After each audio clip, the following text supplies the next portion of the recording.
Hi guys, and welcome back to my channel. My name is Jessica. Oh my goodness, my hair is crazy.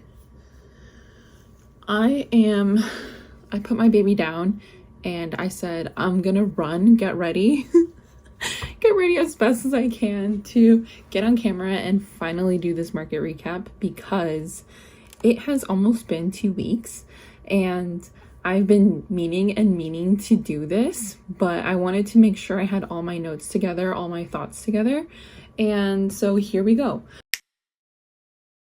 Good morning guys, it is market day. So it is like 7 in the morning right now. I did all this backwards math. Setup is at 8 and the market starts at 10, but they've asked us to be ready at 9:45, so it's an hour away, so we're leaving right now. We might stop and get some Dunkin', but I'm excited. Maybe my tummy hurts a little bit because I'm a little anxious, but I think it's gonna be a good day. The car is packed to the rim. My little guy's with us, and we're on our way.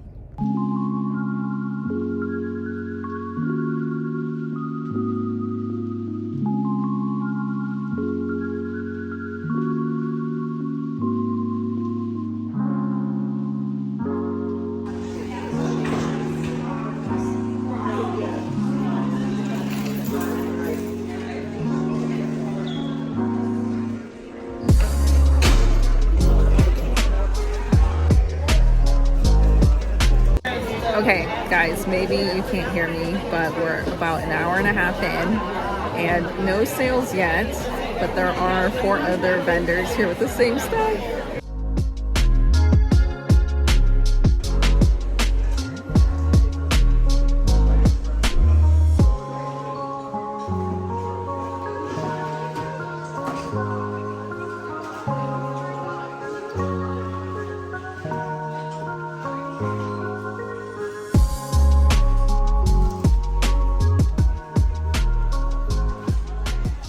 So today I'm actually wearing a cardigan that I purchased from Treat Yourself. It's a hexagon cardigan, and I did a custom order, and I asked her to do sunflower squares on the back. And this was a couple years ago, like before I even attempted to do a hexagon cardigan, because I was way too intimidated. And so I absolutely love this. She has done cardigans for Jason Momoa, which is Aquaman, and also Jack Black, which is just so incredible. The ones they wear are like really brightly colored and stuff, so I'll link her down below. You guys should check her out, and I'll insert the picture of them here because it was really cool to see that. So I am in the process of moving at this time. So my house has been upside down since my baby was born, literally like 7 months ago, but now it's like really upside down. And so I cannot wait to move to my new house, because I have so many plans for my yarn organization, things like that, especially like fixing the background of my videos. Like that definitely needs to be fixed. Like that closet is always open and I'm so sorry. That's my husband's closet and it's in disarray. I organized that closet so many times. I'm so sorry. And it's so funny because I put away the shelf and then the wall has some soot marks from a candle. So I'm like cleaning everything. I have to clean everything. I have to patch all the holes on this house because it is a rental. So I am doing my very best here. And so I am pulling up my notes because I did write them down in my phone, but I am obviously using my phone to record, so I emailed them to myself. So I am gonna need my glasses for this. So obviously I want to start off by saying, I don't know if my husband watches these videos, but I am so very thankful for taking your day off to come be with me and our son as we did this little venture of mine. So we do not have care for our son because all of our family is far away. So him and my son came along and it was a lot of fun. I always get a little stressed out because of that. because my son's pretty young and he's not a fussy guy, but you never know when the day could be the day that he decides to be fussy. So anyways, the event started at 10 a.m. They asked us to be ready by 9:45, so it was about an hour away, so we left around 7 or so. I'm sure there's clips before this that explain all of that. So we got there. Setup was really easy. It was in the ballroom of a country club, and driving into the event, it was a little bit out of the way of the main road, and I didn't see any signage at all. I know the coordinator said that she was advertising this event, but I didn't see anything until we turned into the parking lot. There was like the flyer of the event as a like tiny poster, which personally I didn't think was large enough to even read. But I know she did say that she posted signs around town, but I'm not a local there, so I didn't see those. I do wish it had been advertised a little bit better, but I'm sure she did a great job. All the other vendors were happy with the turnout, and I was as well. So anyways, we got there, I started setting up. It was a quick and easy process, because I packed everything the way I was gonna take it out of the totes into the table. So as I was setting up, I was kind of one of the first ones to be done. But then I noticed that there was 4 other vendors selling crochet items, and at first that was a little discouraging, and then I walked around and I realized we kind of all had like our different style and our different types of patterns that we were using.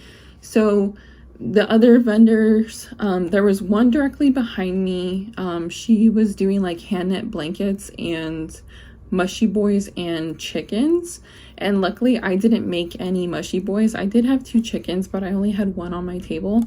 Then there was another one row behind her, and so there was 40 vendors total, and 5 of those were crochet, which is wild. I know it's like I know it like took off, right? Like a lot of us are crocheting all of a sudden. Like we're getting to the point where we're realizing we could make an income from this, so I understand. And as a event coordinator, I'm sure it must be really tough to potentially only choose one crochet vendor.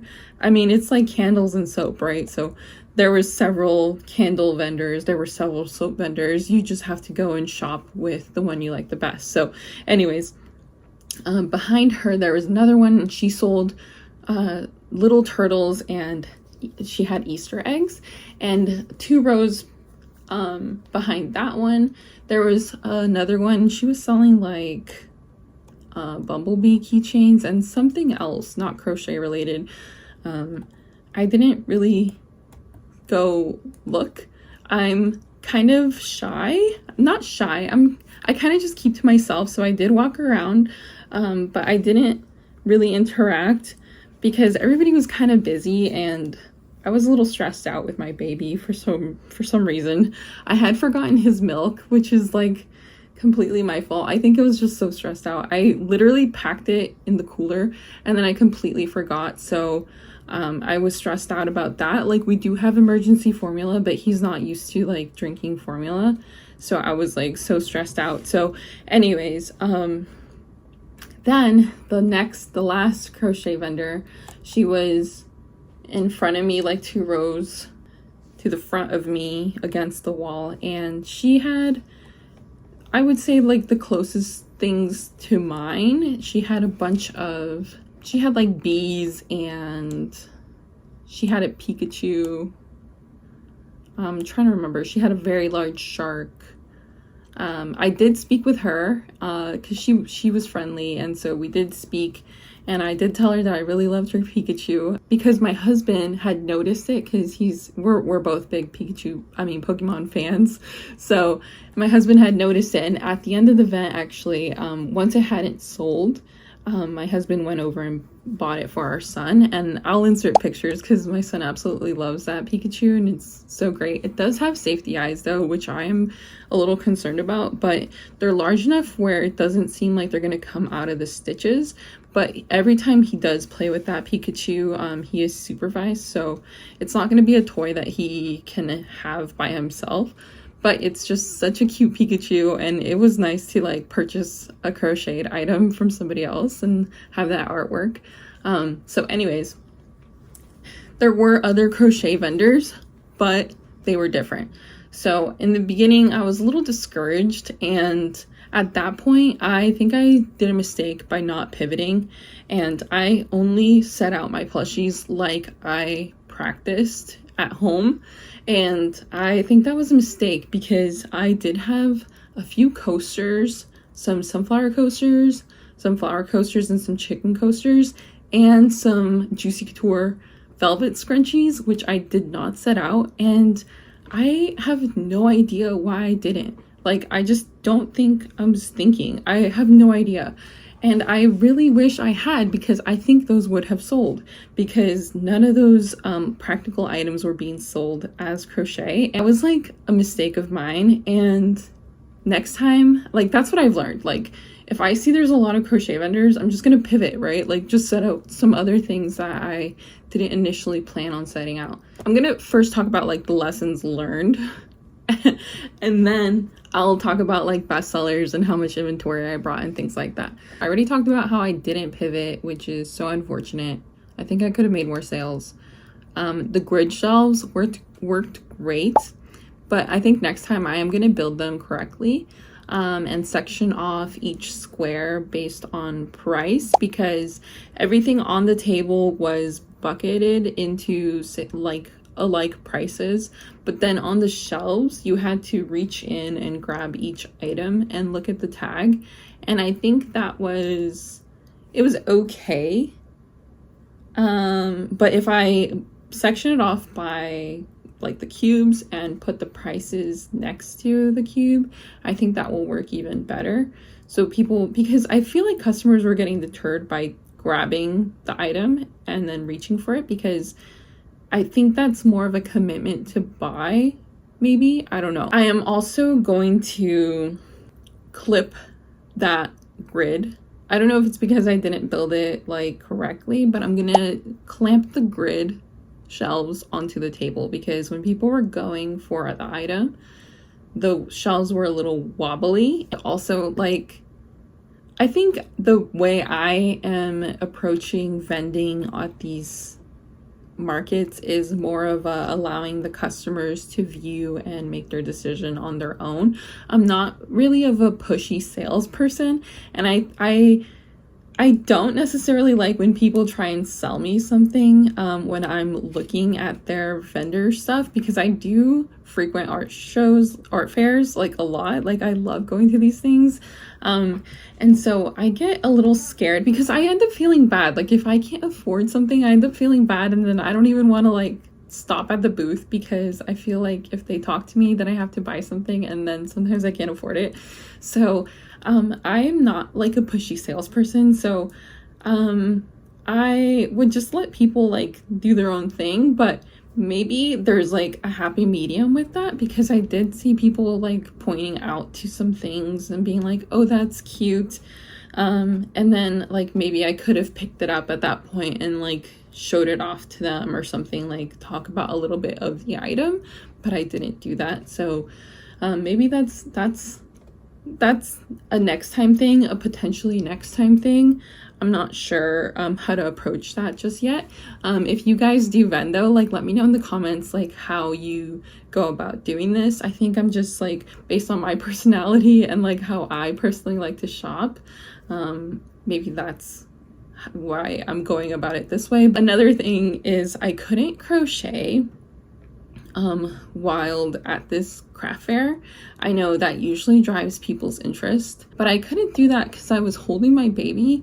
But I know other crochet vendors were crocheting while they were selling, and I think next time that could probably potentially help, like spark some interest in the craft, and so they can see that none of these items are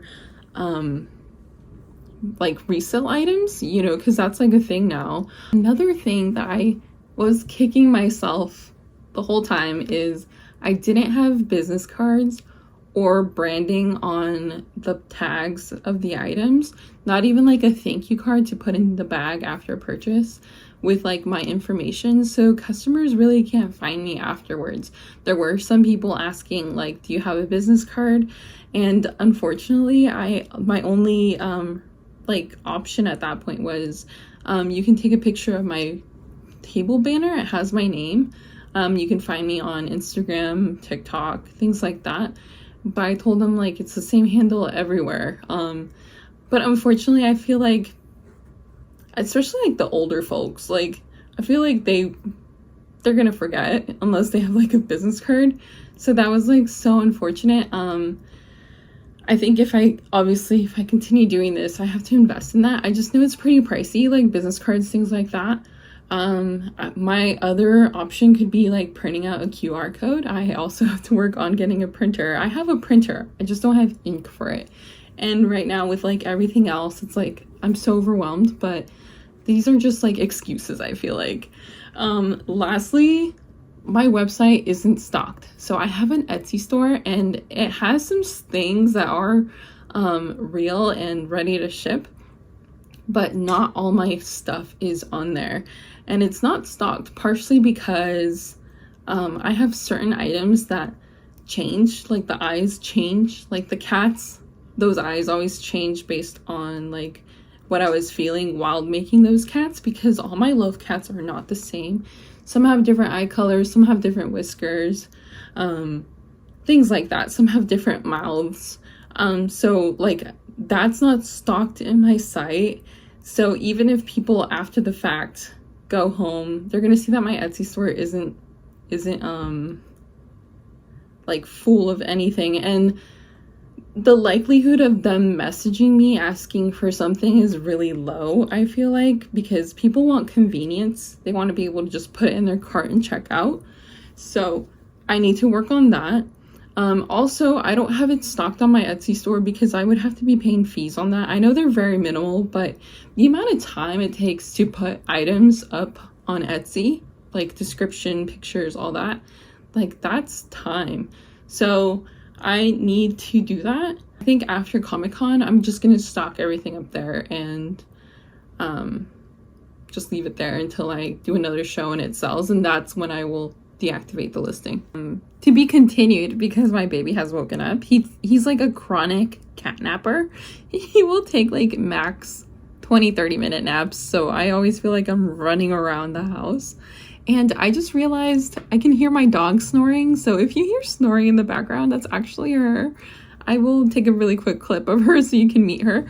Her name is Nia, and she's a pit bull, and she's like 10 years old, I think. We rescued her, so I'll show you guys to her. This is Nia. She's an old lady who likes to snore. Alrighty, I am back. The baby is with his dad, so I'm gonna speed run through this. I'm trying to get this done, and then I have to go do dinner. So going back to not pivoting, I assumed the event was going to be mostly like aimed at kids. The event coordinator did claim that she had the Easter Bunny coming at noon, so I was expecting a lot of people to come by and see the Easter Bunny and have those photos taken. However, the Easter Bunny did not show, and the live entertainment also didn't start until like 30 minutes before the event was over, which is just a little interesting.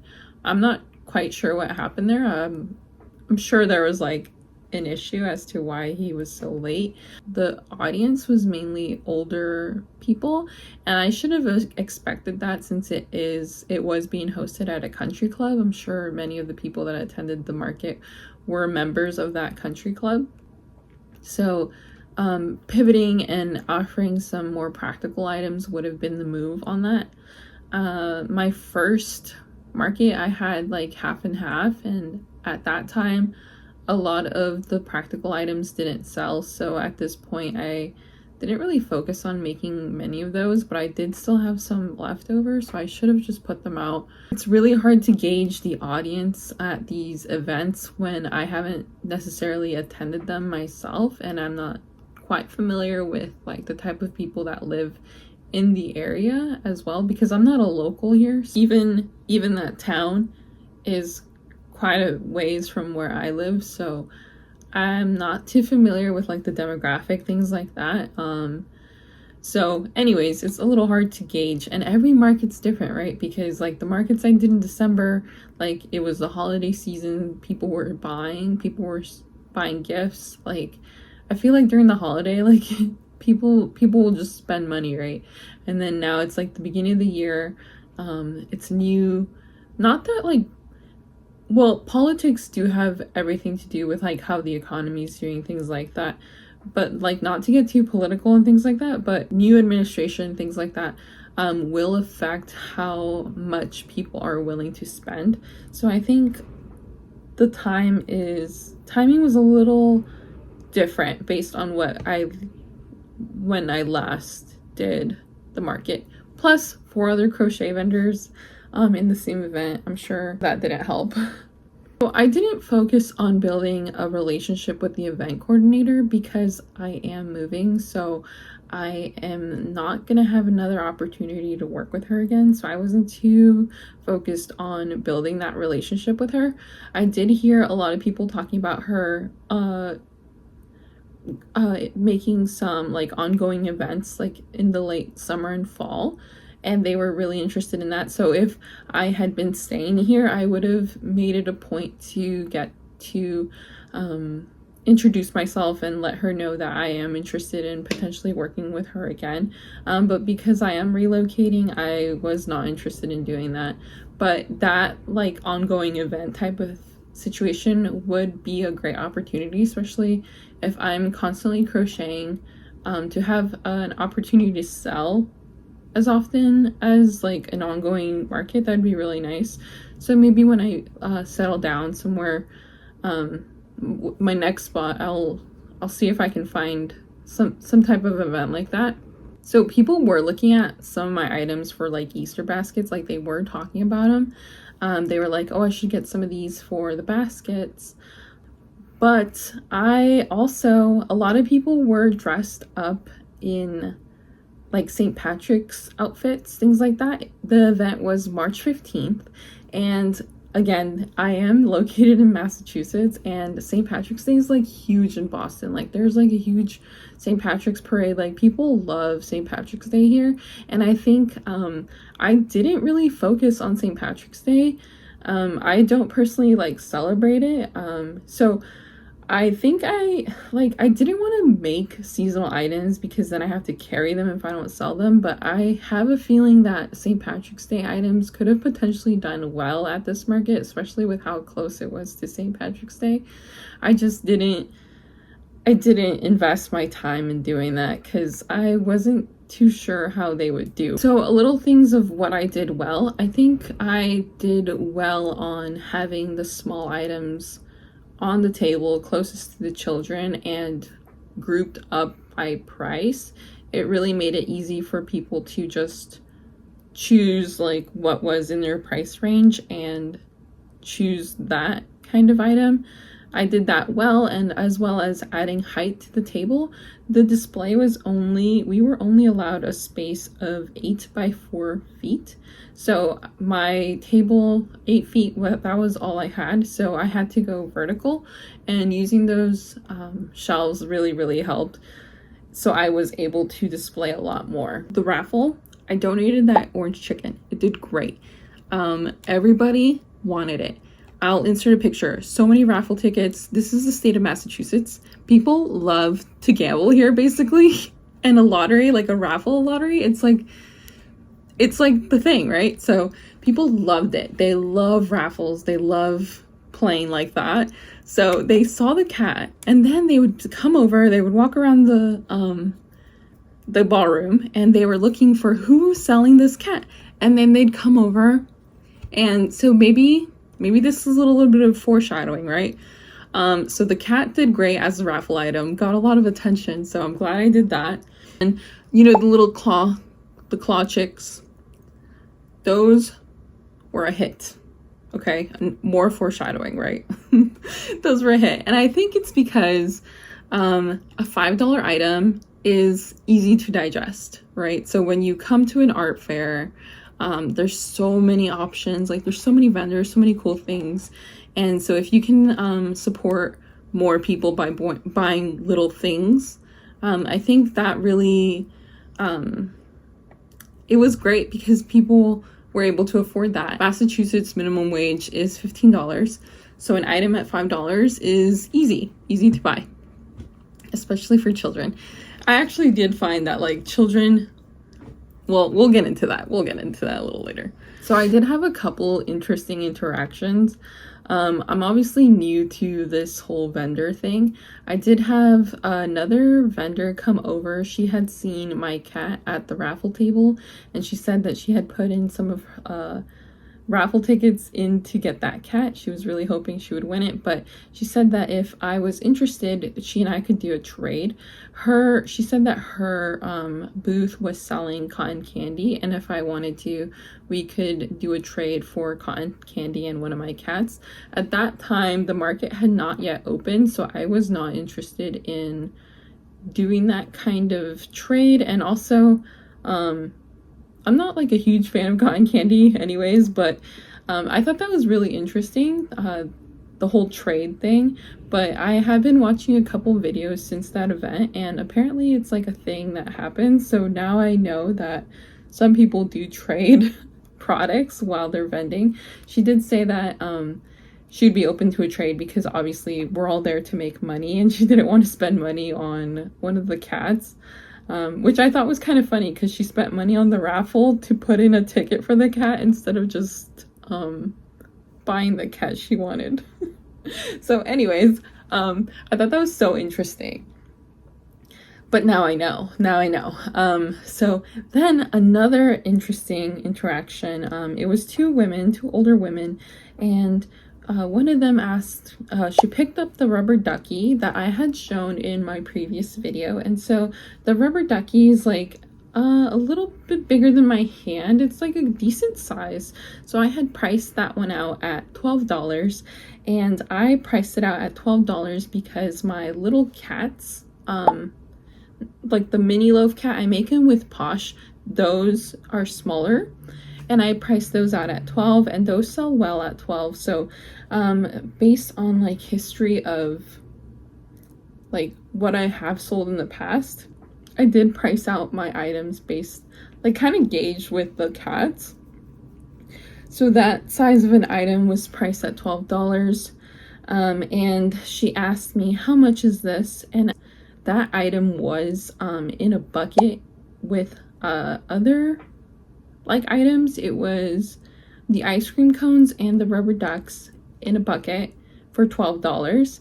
And I told her, oh, that one's $12. The price is right there on the container, because she was looking for a tag on it. She kind of scoffed at how high it was. She said $12. And so I was like, yeah, like, I don't know, like, that's what it is. And so I was trying to just be positive. Her reaction kind of took me aback, but she walked away with her friend, and they went and did another round. And when they came back, I was checking out a couple people, and I was a little busy. You know how like when there's like 3 people and everybody's talking to you and it's like really busy. So her friend had picked up one of the teddy bears by Anne Caraway Arts, and that teddy bear took me quite a bit of time because I did it in one of these vlogs. It has some sewing, like the ears have to be sewn on. Like it took me some time, right? So I priced that one out at $18. And when I priced it out, I mean, it's really hard to price your work, you know, because I spent so much time. Like working on it, and I realized that it wasn't very big because I did make it with Big Twist Posh, so it's not like a big item. So I priced it out at 18. Her friend was holding it, so I take it from her and I say, card or cash?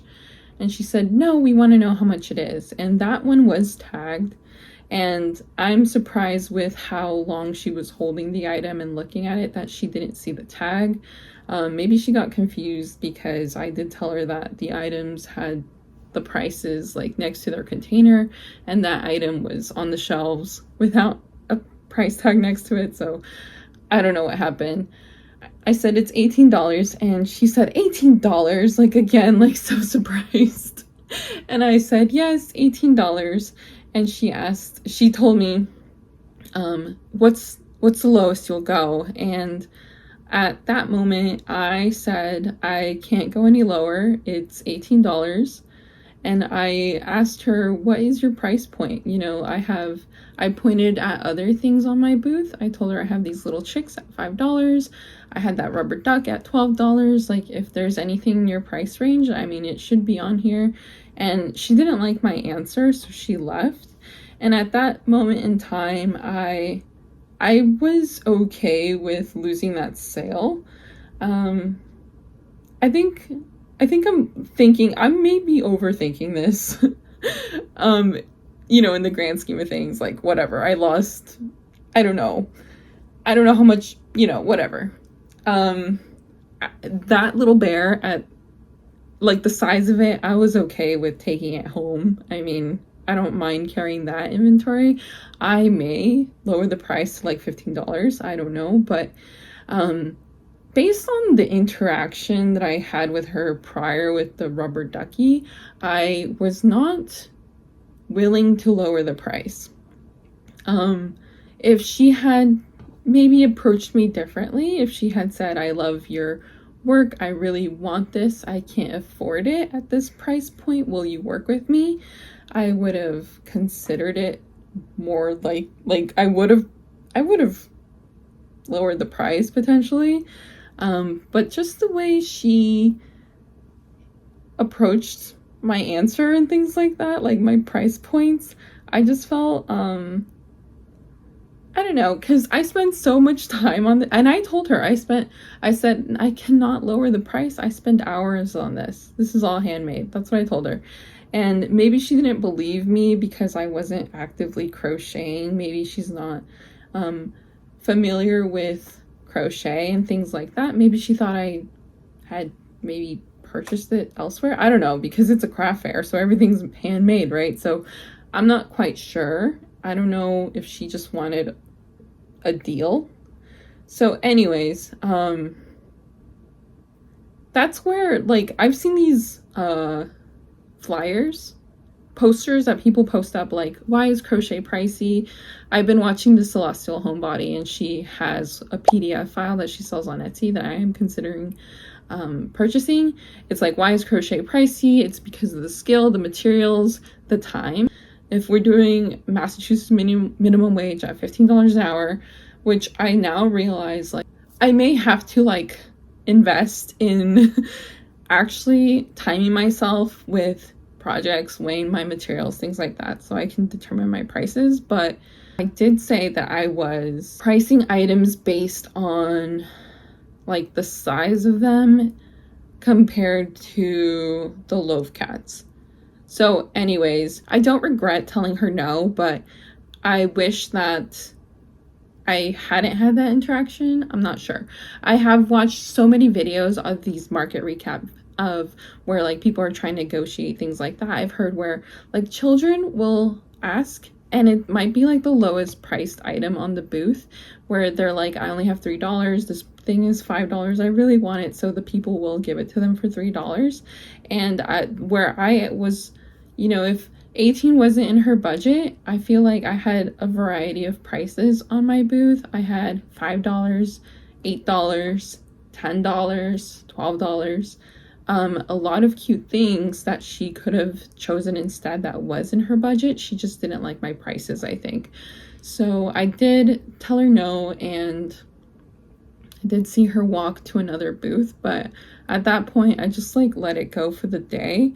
I think coming back, I was second guessing myself because I was thinking maybe I didn't do as well as I hoped because maybe my prices were too high, but I'm not sure. Like, it's so tough. Like, I'm a stay-at-home mom now, and so I do this as a sort of a hobby, but I also don't want to short myself to where basically giving things not for free, but you know, like I'm making zero profit because everything I make basically is going back into the business right now. Eyes, stuffing, yarn, everything is so expensive now, and especially with Joann's closing, like I don't know, like there's not going to be many coupons or like deals to stack on to get yarn for less. It's just going to get like pricier and pricier, I think. I felt kind of silly like thinking so much about that, and at this point I just need to let it go. And I did have like other positive interactions. Like there was this one girl who told me that she collects crochet items, which I thought was just so fun. She purchased the most items from me. She purchased a loaf cat, 3 keychains, and a gummy bear from me, and the total was like $45. And that wasn't my largest sale to date in person, but she was amazed with how much of a good deal it was. So I feel like she was familiar with the art and she appreciated the pricing. She told me that it was like priced so well that it was a good deal. So I think I just had to remember that like there's going to be people that will appreciate the art and people who will not, and I just have to let go of the other one, right? The night before I did inventory, like heavy inventory into Square, and I'm still new at using this platform. I put in all my inventory into Square with the hopes of every time I recorded a sale in Square, whether it be Venmo Cash or the card through the Square, that it would update my inventory in real time. However, it didn't do that. So I'm not quite sure what I did wrong. I have to look into that, but I did do an inventory count based on that. My total inventory, I think there are a few errors and there are a few things missing, but at this point it's over $2,000 at $2,000 and $2,007. And so I was pretty proud of that. I did crochet so much. Price ranges, it goes from it goes from $5 to my most expensive item is $45. So that's the price ranges. I have 141 items in that total. That's an average of about $14 per item. So, I mean, that's what I brought. So, okay, getting to the good part, right? Okay, so what were my best sellers? So my best sellers were the claw machine chicks at $5. The loaf cats mini with Bernat blanket at $15. Those were my 2 best sellers. And I brought enough of that inventory to know that that is true. People really liked there was like a lot of interest in the rubber ducks, again those little claw machine chicks, the large loaf cats, and the Kirby's that I brought. Lots of interest in the ice cream cones. I think people found them so cute. I don't know if they didn't buy them because maybe they don't have any faces. So I've heard that like faces on things make people buy them. So they didn't buy them. And then lots of interest in the loveys, but no sales on those. So there were some instances where like a parent would tell their kid, like, choose anything you want. And then even one kid almost chose the dragon with the 3D egg, but then he saw the $5 chick and he decided he wanted the $5 chick. So I feel like those $5 chicks, like, it's great. They're great items, but I also felt like a lot of the times they made me lose sales on bigger items. So my first sale was almost 2 hours into the event. and that was a small chick at $5. I was so excited. It was at 11:39 in the morning, so nearly 2 hours into the event. Next, I sold a chick by Crochet by Jenna. Next, also, right after that, I sold 2 love cats. I call them medium. They're made with burnout blanket versus posh. So 2 of those love cats. Then a small leggy frog with embroidered eyes. I was trying to keep record of all these sales in Square, but then things got really busy. So I did then start keeping track in my notes app. I did sell a small cat, a yellow Kirby, more claw chicks. I did sell my love shrimp, which I was so excited about. So after my love cat started going, I put in the love shrimp in the same bucket because it is the same price. So then someone picked it up. After I had restocked it, someone picked it up. And then my little Totoro sold, and actually the event coordinator went around through each crochet booth taking pictures for her daughter, because I guess her daughter really loves crochet items as well. So she told me that her daughter had chosen the Totoro won. That's what she said. So my breakdown of sales: 120 in cash, 29 in Venmo, and 126 in Square, so card. So 275 total sales. My fees were $60 for the booth, and then $15 for the raffle item. Lunch, we got Taco Bell. What else? Like gas. I mean, there's so many expenses. So honestly, I'll have to do the math here, but it was all right. I was really hoping to, like, my goal in mind was $500, and I think I could have totally hit that goal if there hadn't been other crochet vendors. But for an event this early in the year, mid-March, considering everything at $275, I am grateful. I'm grateful for the opportunity. I had so many, I met so many people, and, you know, usually these events will result in sales after the fact. I am hoping that still happens. I know I have to work on like business cards, things like that. How can people find me, right? So I need to work on that. I feel like in-person events really do help see what your market audience may potentially like, and also getting your name out there. So I did my best to recap this. I'm so sorry if it was kind of all over the place. This is my first market recap video. In the future, I will have like a better outline. Maybe I'll use ChatGPT to help me. I'll have a better outline, and I will be a little more organized. But right now, that's what happened. I learned so much, and I'm so thankful for the opportunity. I'm thankful for the people that helped me be able to get this event going. So that's you, my husband, Cody. Thank you so much. I had a lot of fun though. So yeah, I hope you guys liked this video. If you did, please leave a like, consider subscribing, and hit that notification bell so that you are notified whenever I post again. I am going to be doing a lot more yarny content, things like that. A lot of vlogs, market prepping. My next event is in 2 weeks, so we are going fast and furious on that. I do have a few things I am working on right here. I have my crochet along square. It's turning out really cool. It's kind of messy. This will be in a vlog soon. I do have a Chunky Mon, a Gengar that I'm working on for Comic-Con. He needs his teeth. Kind of looks funny. And I do have a Void Chicken I'm working on, and a blue chicken. They need their eyes embroidered, but that's what I'm working on.